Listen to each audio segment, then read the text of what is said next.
Coucou tout le monde, on se retrouve en ce 18 mars pour la deuxième sélection en fait de liste à thème que j'ai prévu de vous présenter tous les mois. Alors le thème de ce mois-ci c'est la magie, c'est un thème qui m'a été proposé par Alexis de la chaîne Les Histoires d'Alexis. Le mois dernier c'était les livres qui nous font réfléchir, donc voilà, ça change un petit peu, chaque mois vous verrez ce sera des choses assez différentes. Alors je pense que cette liste-ci sera beaucoup plus courte parce qu'en fait je me suis rendu compte lorsque j'ai regardé un peu ma liste sur Goodreads des livres que j'avais lus, il y en avait finalement très peu sur la magie. Comment commencer une liste sur la magie sans parler d'Harry Potter de J.K. Rowling? Bon, je suis sûre que vous connaissez tous, il n'y a pas besoin vraiment de vous présenter cette saga, mais en tout cas pour ceux qui n'auraient pas lu les livres, qui se seraient contentés de regarder les films ou qui pensent que la vague est un peu passée et que ça sert plus à rien de les lire, franchement donnez-leur une chance parce que les avis sont unanimes, c'est absolument génial, c'est super bien écrit et je vous promets que vous ne le regretterez pas. Donc voilà, si vous aimez la magie, vous pouvez vraiment pas passer à côté d'Harry Potter. Le deuxième livre que je voulais vous présenter c'est Le Cercle Secret du même auteur que Vampire Diaries. Alors les livres de Vampire Diaries je les avais pas du tout aimés, je trouvais que ça tenait pas du tout la route. Mais The Secret Circle, j'ai trouvé ça beaucoup plus sympa. Ça se passe encore une fois dans une petite ville et ça suit une jeune fille qui se retrouve dans un cercle de sorciers. Et je trouvais que les livres étaient vraiment très bien. En fait, ils sont en 2 tomes. En fait, c'est 3 tomes, mais ils sont répartis sur 2 tomes. C'est-à-dire que le tome 1, c'est le premier livre et la première partie du 2. Et le deuxième livre c'est la deuxième partie du 2 et le troisième. Je sais pas trop pourquoi ça a été fait comme ça. Ensuite je sais qu'il y a eu un autre auteur qui a sorti 3 autres livres il me semble. Mais c'est pas du même auteur. En tout cas voilà, ça a repris la suite de la saga. En tout cas voilà, moi je me suis contentée des livres qui étaient écrits à la base par L.J. Smith et je les ai beaucoup aimés. Il y a eu également une série télé qui a été annulée en cours de route. C'était vraiment dommage, je trouvais que la série était très bien. Mais voilà, n'hésitez pas à donner leur chance aux livres, ils sont un peu plus sombres que Harry Potter pour le coup, mais ils sont vraiment très bien. Une autre saga avec des sorcières, c'est Les Sortilèges de Savannah qui se passe à Savannah aux États-Unis. C'est une saga de J.D. Hone, elle a été entièrement publiée en anglais. Moi je l'ai commencé en français, pour l'instant il n'y a que le tome 1 qui est sorti, mais voilà, j'espère lire la suite, sinon je me tournerai vers l'anglais parce que je sais pas trop où ça en est au niveau de la sortie du 2. Je vous en ai parlé dans une chronique, il me semble c'était au mois de mars, je vous mettrai une fiche quelque part.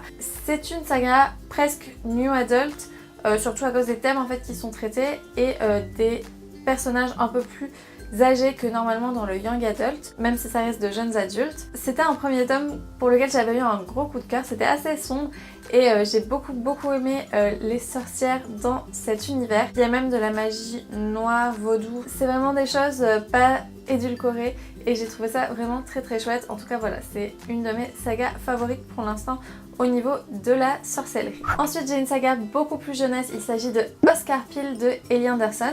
C'est une saga qui ne m'a pas plu personnellement et que j'ai abandonné après le tome 2, mais c'est surtout car c'est très jeunesse en fait, je dirais que c'est plutôt pour un public de 10-12 ans. Ça suit un jeune homme, Oscar Peel, à San Francisco, il me semble qu'il a une douzaine d'années et en fait il découvre qu'il a des pouvoirs. Alors les pouvoirs dans cet univers c'est de pouvoir voyager à travers le corps humain et voilà, il se passe tout un tas de choses. En fait plusieurs parties du corps sont des univers totalement différents. J'avais trouvé ça assez confus pour ma part, mais je pense que pour des jeunes lecteurs ça peut être très sympa. En tout cas voilà, c'est une saga en 5 tomes qui a eu beaucoup de succès et c'est une saga francophone, donc voilà, je trouve ça toujours chouette de laisser leur chance à des auteurs français. Ensuite il y a la saga du Seigneur des Anneaux de Tolkien. C'est une saga en 3 livres, je pense que vous connaissez tous également, notamment pour les films, en tout cas même si vous n'avez pas forcément lu les livres. J'avais lu cette trilogie lorsque j'étais en terminale et j'avais pas du tout aimé. En fait pour vous dire, j'en ai presque aucun souvenir et je me rappelle que j'avais passé presque un mois sur le tome 1. Ça avait été très long à mon goût. En fait vous connaissez l'histoire, je pense c'est surtout l'histoire de ce long voyage et c'est pour ça en fait je me suis vraiment ennuyée. Et en fait le terme de magie n'est pas forcément employé dans la saga. Il y a beaucoup de débats sur l'existence ou non de la magie dans cette trilogie. Elle existe mais elle n'est pas forcément nommée en tant que telle. Je me rappelle qu'il y a eu un débat à un moment dans l'histoire sur un personnage qui hésite à utiliser le mot magie, enfin il me semble en tout cas.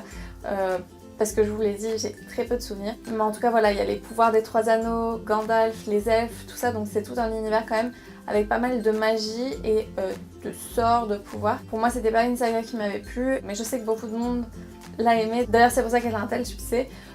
C'était vraiment avant que j'ai ma chaîne ou mon blog, donc c'est difficile de vous expliquer pourquoi je n'avais pas aimé cette saga, surtout que ça fait vraiment longtemps que je l'ai lue, puisque ça fait quand même 5 ans à peu près.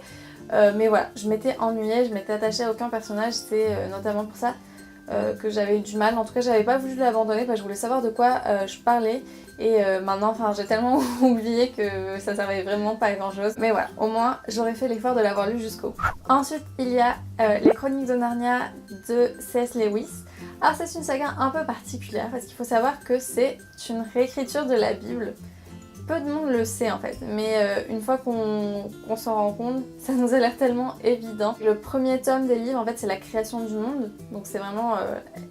Il y a des passages quasiment pareils dans la Bible, et notamment le dernier tome qui est vraiment une métaphore du paradis. Après, vous pouvez complètement passer outre cette réécriture de la Bible. Vous pouvez tout à fait la prendre comme la saga jeunesse qu'elle est de façon générale. En tout cas, voilà, je trouvais que c'était assez sympathique. J'ai surtout accroché avec les livres où on revoyait les 4 enfants parce qu'en fait, il y a des livres où on ne les voit pas du tout, c'est d'autres personnages. J'ai préféré en fait les livres qui correspondaient au film. Il y a beaucoup de magie dans ce monde, avec la sorcière blanche ou le neveu du magicien. Même si j'ai pas forcément super accroché avec la saga, je trouve que ça se laisse lire, mais que c'est pas non plus génial.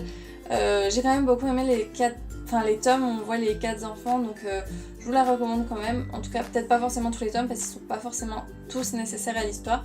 Mais si vous avez envie de passer un bon moment plein de magie, pourquoi pas vous laisser tenter par Narnia, surtout si vous avez déjà vu les films. Et enfin, le dernier livre que j'avais envie de vous présenter, c'est The Mortal Instruments de Cassandra Clare. Alors, vous êtes en train de vous dire, mais c'est pas un livre de magie. Je suis tout à fait d'accord. C'est d'autres créatures. En fait, c'est un livre plutôt fantastique, mais il reste quand même des magiciens comme Magnus Payne que tout le monde connaît. En fait, il y a énormément de créatures différentes avec les chasseurs d'ombres, les enfin je sais pas trop comment c'est en français. Il y a toute une panoplie de personnages fantastiques et je trouvais ça très sympa. Et même si ce n'est pas la magie qui est le plus important dans cette saga, je trouve quand même qu'elle a sa place et je me voyais pas vous présenter une liste sur le thème de la magie sans vous parler de The Mortal Instruments qui est une de mes sagas chouchou.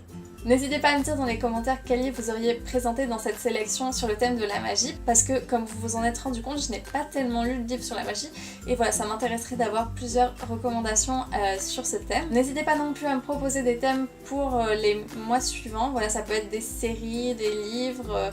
des films, des sagas, voilà, tout ce que vous voulez. J'espère que cette vidéo vous aura plu, si c'est le cas, n'hésitez pas à laisser un petit pouce en l'air, et on se retrouve le 18 avril. Plein de bisous!